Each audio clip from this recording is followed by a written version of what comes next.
ಹೊಸಬ್ರ ಜೊತೆ ಹೊಂದ್ಕೋಬೇಕು. ಅದನ್ ಬಿಟ್ಟು ತಾವು ಮಾತ್ರ ಎಲ್ರಿಗಿಂತ ಶ್ರೇಷ್ಠ ಅನ್ನೋ ಥರ ಸೆಪರೇಟ್ ಆಗಿ ಹೋದ್ರೆ ಹೇಗೆ? ಅದಕ್ಕೆಲ್ಲ ನೀನು ಸಪೋರ್ಟ್ ಮಾಡ್ತೀಯಾ? ಇಂಥದನ್ನೆಲ್ಲ ನೋಡ್ಕೊಂಡು ನಿಮ್ಮಪ್ಪ ತೆಪ್ಪಗೆ ಸುಮ್ಮನೆ ಇರ್ಬೋದೇನೋ. ನಾನು ಸುಮ್ಮನಿರೋದಿಲ್ಲ ಅಖಿಲ್. ನನಗೆ ಸಂಸ್ಕಾರ ಮುಖ್ಯ. ನಾನ್ ನಿನ್ ಪ್ರೀತಿಗೆ ಮರ್ಯಾದೆ ಕೊಡಬಹುದೇ ಹೊರತು ಸಂಸ್ಕಾರ ಇಲ್ದಿರೋರ್ಗೆ ಯಾವತ್ತೂ ಮರ್ಯಾದೆ ಕೊಡಲ್ಲ. ಇಲ್ಲಮ್ಮ, ಮದ್ವೆ ಆದ್ಮೇಲೆ ನಮ್ಮನೆ ಸಂಸ್ಕಾರ ಸಂಪ್ರದಾಯ ಎಲ್ಲ ಕಲಿಸ್ತೀನಮ್ಮ. ಮದ್ವೆ ಆದ್ಮೇಲಲ್ಲ, ಮದ್ವೆಗ್ ಮುಂಚೆನೆ ಇದನ್ನ ಕಲಿಸ್ಬೇಕು. ಬರ್ತ್ಡೇಗ್ ಬಂದಾಗ ಅವ್ರೇನೇ ಮಾಡಿದ್ರು ಮೊದಲನೇ ಸಲ ಅಂತ ಸುಮ್ಮನೆ ಆಗಿದ್ದೆ. ಆದ್ರೆ ಇವತ್ತು ಶಾಪಿಂಗ್ ಅಲ್ಲೂ ಅವ್ರು ಅದೇ ವರ್ತನೆ ತೋರಿಸಿದ್ರು. ಮದ್ವೆ ಆಗೋದ್ರೊಳಗೆ ನಾವೆಲ್ಲರೂ ಮತ್ತೆ ಸಿಗೋದು 2-3 ಸಲ ಅಷ್ಟೇ. ಇನ್ನೊಂದ್ಸಲ ಹೀಗೆ ಏನಾದ್ರೂ ಮಾಡಿದ್ರೆ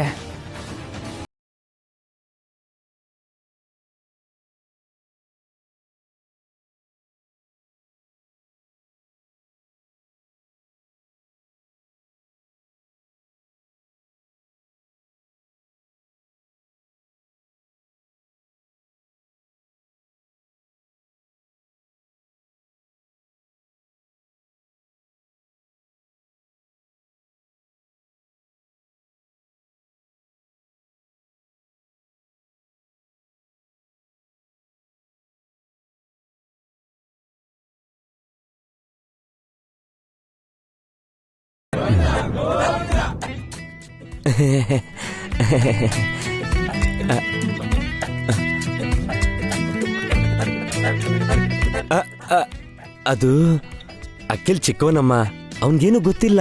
ಅದಕ್ಕೇನಾ ನೀನು ಮಾಡದೇ ಇರೋ ಘನ ಕಾರ್ಯನ ಇವನು ಮಾಡಿದ್ದು? ನಾವೇ ಹುಡುಗಿನ ನೋಡೋವರೆಗೂ ಕಾಯೋ ಬದಲು ಯಾರನ್ನೂ ಪ್ರೀತಿಸ್ತಾ ಇದ್ದಾನೆ. ಪ್ರೀತಿಸೋ ತಪ್ಪಲ್ಲ ಅಂತ ಅಪ್ಪನೂ ಅಭಿನೂ ಹೇಳಿದಾರಲ್ಲಮ್ಮ.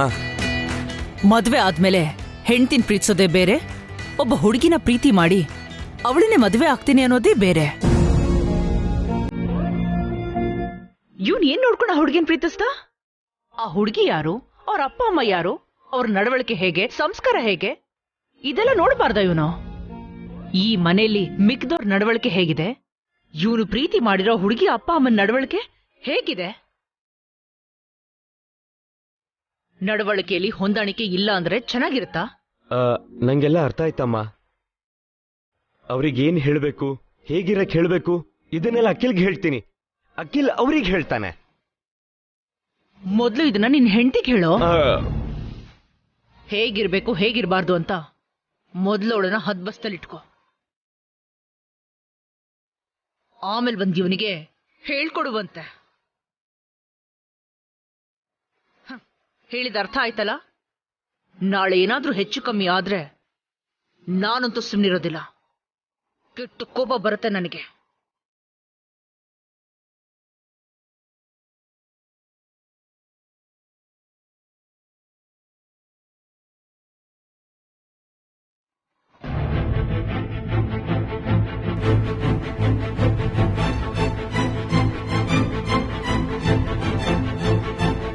ನಿನಗೆ ಹೆಲ್ಪ್ ಮಾಡೋಣ ಅಂತ ಬಂದ್ರೆ ನನ್ಗೆ ಮಂಗಳಾರತಿ ಆಯ್ತಲ್ಲ ಸ್ವಾಮಿ. ಯಪ್ಪ, ಇನ್ಯಾವತ್ತೂ ಯಾವ ವಿಷಯಕ್ಕೂ ತಲೆ ಹಾಕ್ಬಾರ್ದು. ಎಲ್ಲ ನಿನ್ನಿಂದಾನೆ.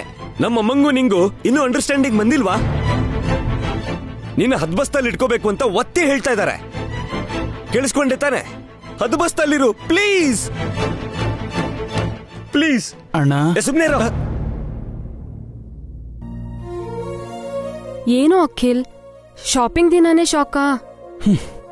ಎಲ್ಲ ನನ್ನ ಬ್ಯಾಡ್ ಲಕ್. ಅದ್ಗೆ ಅಮ್ಮ ಇಷ್ಟು ಸೀರಿಯಸ್ ಆಗ್ತಾರಂತ ಅನ್ಕೊಂಡಿರ್ಲಿಲ್ಲ.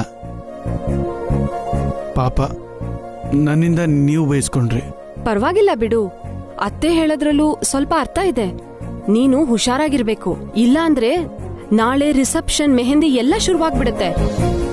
ಹೆಚ್ಚು ಕಮ್ಮಿ ಆದ್ರೆ ಮದ್ವೆನೇ ನಿಂತೋಗೋ ಚಾನ್ಸ್ ಇದೆ. ಅದೇ ನನ್ನ ಚಿಂತೆ. ಅದ್ಗೆ ಯಾವ ತೊಂದರೆನೂ ಇಲ್ಲದೆ ಈ ಮದ್ವೆ ನಡೆದ್ಬಿಟ್ರೆ ಆಮೇಲೆ ನಿಧಾನವಾಗಿ ಹಾರಿಕನ್ ಬದಲಾಯಿಸ್ತೀನಿ.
ಬಂದೇ ಬಿಡ್ತು ಕಣೆ, ನಾವೆಲ್ಲ ಕಾಯ್ತಿದ್ದಿನ ಬಂದೇ ಬಿಡ್ತು. ಅರಿಶಿನದ ಶಾಸ್ತ್ರ ಮುಗೀತು, ಈ ಕೊರಳಿಗ್ ತಾಳಿ ಬೀಳೋದೊಂದೇ ಬಾಕಿ. ಅದಾದ್ಮೇಲೆ ನೀನು ನಿಮ್ ಯಜಮಾನ್ರು ಸರ್ಸ ಸಲ್ಲಾಪ ಶುರು ಮಾಡ್ತೀರಲ್ವಾ? ಸುಮ್ನಿರೆ, ಮೊದ್ಲೇ ನಾನ್ ಟೆನ್ಷನ್ ಅಲ್ಲಿದ್ದೀನಿ. ಟೆನ್ಷನ್ ಯಾಕೆ? ಅಪ್ಪ ಅಮ್ಮ ನನ್ನಿಂದ ಏನೋ ಮುಚ್ಚಿಡ್ತಿದ್ದಾರೆ. ಒಂದ್ ವಾರದಿಂದ ಜವಾಬ್ದಾರಿನ ಹೊರಗಡೆ ತೋರ್ಸ್ಕೊಂಡು ಪ್ರೀತಿನ್ ಮನ್ಸಲ್ಲೇ ಬಚ್ಚಿಟ್ಕೊಂಡಿರ್ತಾರಷ್ಟೇ. ನಂಗ್ ಗೊತ್ತಿಲ್ದೇನೆ ಏನೋ ನಡೀತಿದೆ. ನಾಳೆ ನಿನ್ ಮದ್ವೆ ಬಿಟ್ರೆ ಇನ್ನೇನು ನಡೆಯಲ್ಲ. ಜಾಸ್ತಿ ಯೋಚಿಸ್ಬೇಡ. ಇದ್ ನನ್ಗೆ 2ನೇ ಮದ್ವೆ, ಅದಕ್ಕೆ ಯೋಚನೆ ಮಾಡ್ತಿದ್ದೀನಿ. ಅಯ್ಯೋ, ಮಾತಿಗೂ 2ನೇ ಮದ್ವೆ ಅಂತ ಜ್ಞಾಪಕ ಮಾಡ್ಕೋಬೇಡ್ವೆ, ಅದನ್ನೆಲ್ಲ ಮರ್ತ್ಬೇಡು. ಹೌದು, ಒಡವೆ ಯಾಕೆ ಹಾಕೊಂಡಿಲ್ಲ? ಅಪ್ಪ ಅಮ್ಮ ನರ್ಸರಿ ಮಾರಿ ಒಡವೆ ಕೊಡಿಸ್ತೀವಿ ಅಂದ್ರು, ನಾನೇ ಬೇಡ ಅಂದೆ. ಒಡವೆ ಇಲ್ದೆ ಮದ್ವೆ ಹೇಗ್ ಮಾಡ್ಕೋತೀಯೇ? ಮದ್ವೆಗೆ ತಾಳಿ ಸಾಕು, ಒಡವೆ ಎಲ್ಲ ಬೇಕಾಗಿಲ್ಲ. ಹಾಗಲ್ವೇ, ನಿನ್ ಚಿಕ್ಕವಾರ್ಗಿತ್ತಿ ಎಷ್ಟು ಒಡವೆ ಹಾಕೋತಾಳೋ ಏನೋ, ಅವ್ರಿಗ್ ತಕ್ಕಂಗೆ ನೀನು ಇರ್ಬೇಕಲ್ವಾ? ಇನ್ನೊಬ್ರಿಗೆ ಹೋಲ್ಸ್ಕೊಳ್ಳೋದು ನಂಗಿಷ್ಟ ಆಗಲ್ಲ ಪಿಂಕಿ. ನಾನು ನಾನಾಗೆ ಇರ್ತೀನಿ. ಹಾ, ಹೋಗ್ಲಿ, ನನ್ ಒಡವೆನೆ ಕೊಡ್ತೀನಿ, ಅದನ್ನೇ ಹಾಕೋ. ಬೇಡ, ನಿನ್ ಒಡವೆ ನಿನ್ ಹತ್ರನೇ ಇರ್ಲಿ ಬಿಡು. ಅಯ್ಯೋ, ಯಾಕೆ ಇಷ್ಟ ಹಠ ಮಾಡ್ತೀಯ ನೀನು? ನನ್ನಿಂದ ಇನ್ನೊಬ್ರಿಗೆ ತೊಂದರೆ ಆಗ್ಬಾರ್ದು ಪಿಂಕಿ. ಅದೃಷ್ಟನೋ ದುರದೃಷ್ಟನೋ, ನಂಗ್ ಸಿಕ್ಕಿರೋ ಜೀವನಾನೇ ನಂಗ್ ಸಾಕು ಅನ್ನಿಸ್ತಿದೆ. ದಯವಿಟ್ಟು ನನ್ನ ಬಲವಂತ ಮಾಡ್ಬೇಡ. ನಿಂಗ್ ಸಿಕ್ಕಿರೋದ್ ಒಳ್ಳೆ ಜೀವನ ವಸು. ನೋಡ್ತಾ ಇರೋ, ನೀನ್ ಬೇಡ ಅಂತಿರೋ ಅದೃಷ್ಟ ನಿನ್ ಕಡೆನೇ ಬರುತ್ತೆ.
गणपति ओम गणपति ओम संकष्टहर।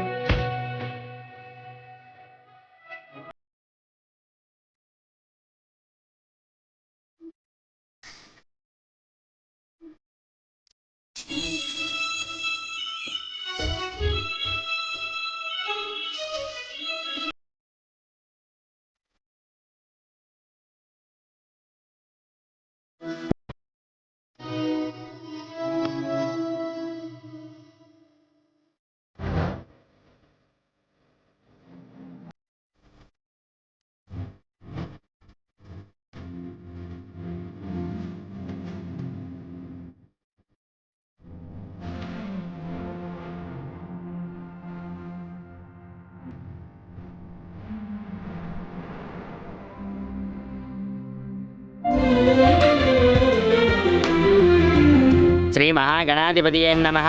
ओम श्री गुरुभ्यो नमः। ओम नमो भगवते वासुदेवाय नमः। ओम नमो भवाय नमः। ओम सर्वाय नमः। ओम रुद्राय नमः। ओम कपिलाय नमः। ओम गजकर्णिकाय नमः। ओम लंबोदराय नमः।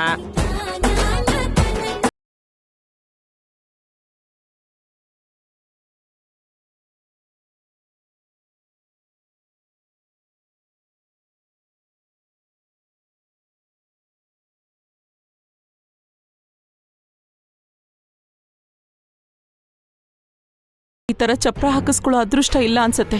ಅಖಿಲ್ ಮದ್ವೆ ಮಾತ್ರ ನಡಿಬೇಕು. ಅಭಿ ಮದ್ವೆ ಆಗದೆ ನಂತರನೇ ಬದುಕ್ಬೇಕು. ನನಗ್ ನಡೀದೇ ಇರೋ ಪುನರ್ವಿವಾಹ ಅವನ್ಗೂ ನಡಿಬಾರ್ದು. ಅವನ್ ಮದ್ವೆ ನಿಲ್ಸಕ್ಕೆ ನನಗ್ ಒಂದ್ ಅವಕಾಶ ಸಿಕ್ಕಿದ್ರೆ ಸಾಕು.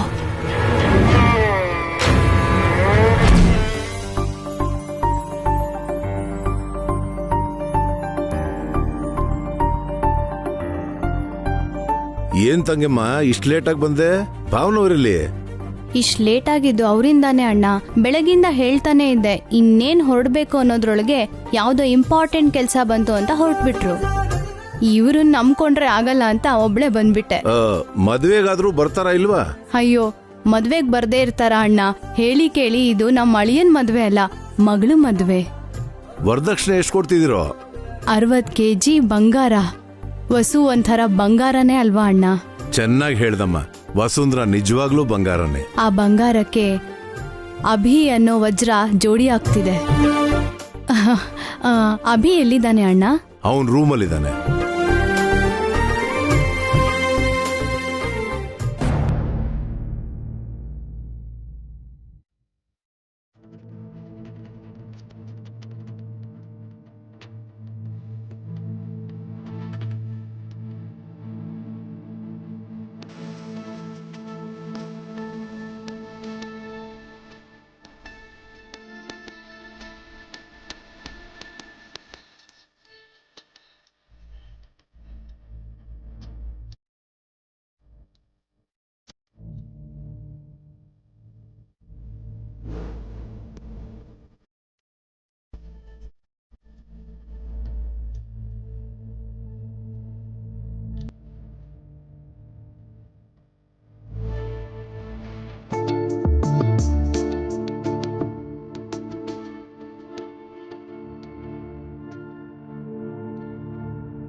ನೀವು ನನ್ನ ಅಪಾರ್ಥ ಮಾಡ್ಕೊ